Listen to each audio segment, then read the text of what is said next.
Hi, welcome to AwkwardHamster. Today I'll be reviewing a portable battery pack made by RAVPower. And before I go into my review, let's first take a look at what came in the box. First, we have the battery pack. I'll go into more detail on this later. Next, we have the AC adapter. This one is a universal AC adapter, so it's inputting at 100 to 240 volts and outputs 5 volts at 1 amp. It also came with 2 micro USB cables, one to charge the unit itself, and the other to charge any other smart device you may have.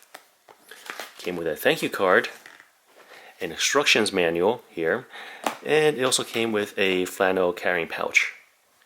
The height is about 4.4 inches, the length is about 2.76 inches, and the width here is about 0.83 inches. It weighs just over 8 ounces. And what's important is that it has a capacity of 10,400 milliamps. That's a very large capacity. And that will also explain why the weight is 8 ounces. Next, let's take a look at the ports. There are 2 ports here, and they're also labeled. The first port, output 1, this one outputs at 1 amp. The second port outputs at 2 amps. So that means that this battery pack can also charge an iPad and other tablets. Here in the middle, we have the micro USB connector. This is for charging this unit. And you can even charge it on using their AC adapter or even by plugging to a computer. But of course, using their AC adapter will be faster because charging through a computer, that's only a 500 milliamp charge. It'll essentially take twice as long. And the next thing is the button right here. Pressing this button will show you how much charge is left on the battery pack. On the back, it just goes over some of the specifications that I just listed. There's no buttons on the top, nothing else on the side. When the unit arrived, it was half charged. For me to charge the other remaining half, that took quite a while because when it got to the last bar, it seems to do a trickle charge. So when charging an iPhone, I can either use the 1 amp, or if I want to charge it faster, use the 2 amp output. I also tested this with my iPad 2, and the iPad 2 was completely depleted of battery. I charged it with the 2 amp, and it got to over 85%, then it started to slow down and charge. And charging on this with a 2 amp is really no different than charging with the AC outlet, where it's also outputting at 2 amps.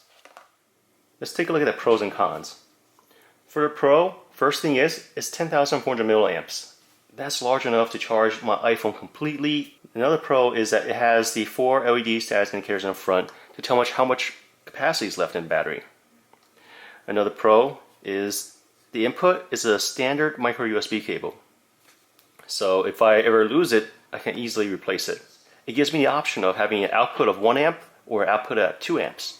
It came with 2 standard micro USB cables and a 1 amp charger, which is definitely a plus because it's also an international charger. It came with a flannel bag to carry everything. Now, let's talk about a con. It's a 10,400 milliamp, so it would have some weight. There's nothing really they can do to control about this because if I want a higher capacity battery, this is about how much it would weigh. If I want a lighter battery, those are 1,000 milliamps and they're significantly lighter, but they cannot charge the iPad. This one can. Another con has to do with how this unit charges. So it came with a 1 amp adapter, but if it came with a 2 amp adapter, it would charge this unit in less than a day. Overall, I'll say that this unit is a great buy. It's affordable, it's less than $40 on Amazon.com. It offers plenty of options. It was able to charge my iPad to over 90%. Thanks for watching this review of this RAVPower battery pack. If you guys have any questions, comments, suggestions, feel free to send to me. Bye.